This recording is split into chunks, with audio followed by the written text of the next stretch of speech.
ओम शांति। Good morning everyone. आज धनतेरस है। आज के दिन कहा जाता है कि आप कुछ ऐसा खरीद के लाइए कि साल भर आपके घर में बरकत बनी रहे। कोई बर्तन खरीदते हैं, कोई ज्वेलरी खरीदते हैं अपने घर में खुशियाँ लाने के लिए। हम अपने घर के लिए ना जाने क्या क्या दिवाली पर और त्योहारों पर खरीदते हैं। तो क्या इससे सच में हमारे घर में खुशियां आती हैं, या हमें कुछ ऐसा करना चाहिए जो सच्ची खुशियां हम पा सकें? मैं एक छोटी सी कहानी सुनाती हूँ आपको। पहले उस कहानी को सुनिए। मैं एक घर के करीब से गुजर रहा था कि अचानक ही मुझे उस घर के अंदर से एक बच्चे के रोने की आवाज़ सुनाई दी। उसके बच्चे की आवाज़ में इतना दर्द था कि अंदर जाकर वह बच्चा क्यों रो रहा है यह मालूम करने से मैं खुद को रोक ना सका। अंदर जाकर मैंने देखा कि एक माँ अपने 10 साल के बेटे को आहिस्ता से मारती और खुद के साथ उस बच्चे के साथ साथ खुद भी रोती जाती थी। मैंने आगे होकर पूछा, बहन जी, आप इस छोटे से बच्चे को क्यों मार रही हो जबकि आप खुद भी रोती हो? उसने जवाब दिया, भाई साहब, इसके पिताजी भगवान को प्यारे हो गए हैं और हम लोग बहुत ही गरीब हैं। उनके जाने के बाद मैं लोगों के घरों में काम करके घर और इसकी पढ़ाई का खर्चा बड़ी मुश्किल से उठाती हूँ, और यह कमबख्त स्कूल रोजाना देर से जाता है और रोजाना घर देर से आता है। जाते हुए रास्ते में ही कहीं खेलने कूदने लग जाता है और पढ़ाई की तरफ जरा भी ध्यान नहीं देता, जिसकी वजह से रोजाना अपने स्कूल की वर्दी गंदी कर लेता है। मैंने बच्चे और उसकी माँ को जैसे तैसे थोड़ा समझाया और चल दिया।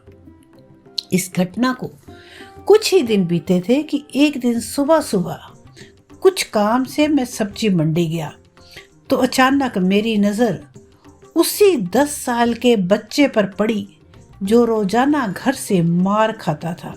मैं क्या देखता हूँ कि वह बच्चा मंडी में घूम रहा है और जो दुकानदार अपनी दुकानों के लिए सब्जी खरीद कर अपनी बोरियों में डालते तो उनसे कोई सब्जी जमीन पर गिर जाती थी, वह बच्चा उसे उठाकर अपनी झोली में डाल लेता। मैं यह नज़ारा देखकर परेशानी में सोच रहा था कि ये चक्कर क्या है। मैं उस बच्चे का चोरी चोरी पीछा करने लगा। जब उसकी झोली सब्जी से भर गई तो वह सड़क के किनारे बैठकर उसे ऊंची ऊंची आवाजें लगाकर वह सब्जी बेचने लगा। मुंह पर मिट्टी, गंदी वर्दी और आंखों में नमी। ऐसा महसूस हो रहा था कि ऐसा दुकानदार जिंदगी में पहली बार देख रहा हूँ। अचानक एक आदमी अपनी दुकान से उठा, जिसकी दुकान के सामने उस बच्चे ने अपनी नन्ही सी दुकान लगाई थी।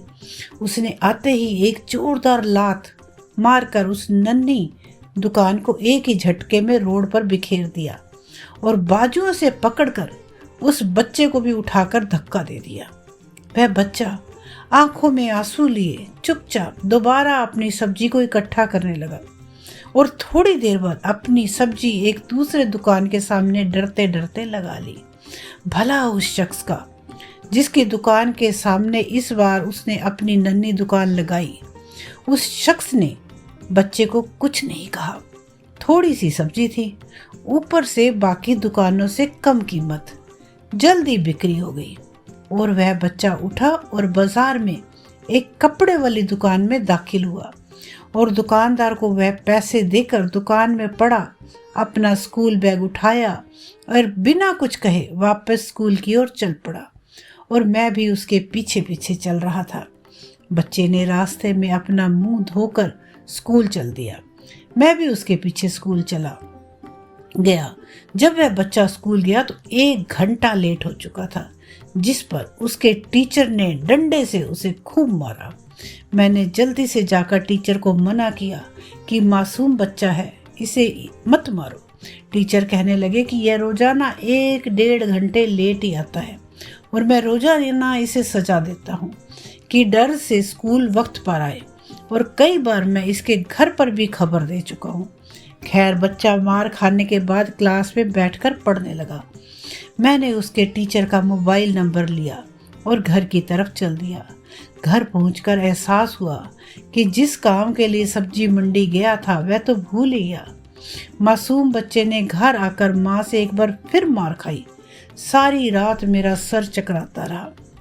सुबह उठकर फौरन बच्चे के टीचर को कॉल की कि मंडी टाइम, हर हालत में मंडी पहुंचे, और वो मान गए। सूरज निकला और बच्चे को स्कूल जाने का वक्त हुआ और बच्चा घर से सीधा मंडी अपनी नन्ही दुकान का इंतजाम करने लगा। मैंने उसके घर जाकर उसकी माँ को कहा कि बहन जी, आप मेरे साथ चलो, मैं आपको बताता हूँ कि आपका बेटा स्कूल क्यों देर से जाता है। वह फौरन मेरे साथ मुंह में यह कहते हुए चल पड़ी कि आज इस लड़के की मेरे हाथों खैर नहीं, छोड़ूंगी नहीं उसे आज। मंडी में लड़के का टीचर भी आ चुका था। हम तीनों ने मंडी की 3 जगहों पर पोजीशन बना ली और उस लड़के को छुपकर देखने लगे। आज भी उसे काफी लोगों से डांट फटकार और धक्के खाने पड़े और आखिरकार वह लड़का अपनी सब्जी बेचकर कपड़े वाली दुकान पर चल दिया। अचानक मेरी नज़र उसकी माँ पर पड़ी तो क्या देखता हूँ कि वह बहुत ही दर्द भरी सिसकियाँ लेकर लगातार रो रही है, और मैंने फौरन उसके टीचर की तरफ देखा तो बहुत शिद्दत से उसके आंसू बह रहे थे। दोनों के रोने में मुझे ऐसा लग रहा था जैसे उन्होंने किसी मासूम पर बहुत जुल्म किया हो और आज उनको अपनी गलती का एहसास हो रहा हो। उसकी माँ रोते रोते घर चली गई और टीचर भी सिसकियाँ लेते हुए स्कूल चला गया। बच्चे ने दुकानदार को पैसे दिए और आज उसको दुकानदार ने एक लेडी सूट देते हुए कहा कि बेटा, आज सूट के सारे पैसे पूरे हो गए, अपना सूट ले लो। बच्चे ने उस सूट को पकड़कर स्कूल बैग में रखा और स्कूल चला गया। अभी भी वह 1 घंटा देर से था। वह सीधा टीचर के पास गया और बैग डेस्क पर रखकर मार खाने के लिए अपनी पोजीशन संभाल ली और हाथ आगे बढ़ा दिए कि टीचर डंडे से उसे मार ले। टीचर कुर्सी से उठा और फौरन बच्चे को गले लगाकर इस कदर जोर से रोया कि मैं भी देखकर अपने आंसुओं पर काबू न पा सका। मैंने अपने आप को संभाला और आगे बढ़कर टीचर को चुप कराया और बच्चे से पूछा कि यह जो बैग में सूट है वह किसके लिए है। बच्चे ने रोते हुए जवाब दिया कि मेरी माँ अमीर लोगों के घरों में मजदूरी करती है और उसके कपड़े फटे हुए हैं, कोई जिस्म को पूरी तरह से ढांपने वाला सूट नहीं, और मेरी माँ के पास पैसे नहीं है, इसलिए अपनी माँ के लिए यह सूट खरीदा है। तो यह सूट अब घर ले जाकर माँ को आज दोगे? मैंने बच्चे से सवाल पूछा। जवाब में मेरे और उस टीचर के पैरों के नीचे से ज़मीन ही निकल गई। बच्चे ने क्या जवाब दिया? अंकल, छुट्टी के बाद मैं इसे दर्जी को सिलाई के लिए दूंगा। रोजाना स्कूल से जाने के बाद काम करके थोड़े थोड़े पैसे सिलाई के लिए दर्जी के पास जमा किए हैं। टीचर और मैं सोचकर रोते जा रहे थे कि आखिर कब तक हमारे समाज में गरीबों और विधवाओं के साथ ऐसा होता रहेगा। उनके बच्चे त्योहार की खुशियों में शामिल होने के लिए जलते रहेंगे। आखिर कब तक? क्या ऊपर वाले की खुशियों कि इन गरीब जैसे बच्चों विधवाओं का कोई हक नहीं? क्या हम अपनी खुशियों के मौके पर अपनी ख्वाहिशों में से थोड़े पैसे निकालकर अपने समाज में गरीब, मजदूर और बेसहाराओं की मदद नहीं कर सकते? आप सब भी ठंडे दिमाग से एक बार जरूर सोचिए। अगर आंखें भर आई हो तो छलक जाने देना, संकोच मत करना।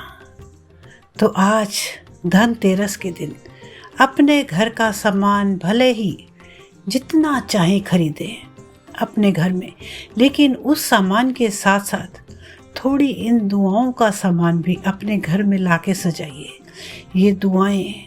ये दुआएं पैसों से, किसी चीज़ से नहीं मिलती, और ये दुआएं ही हैं जब तकलीफ़ में, परेशानियों में सबकी मदद करती हैं।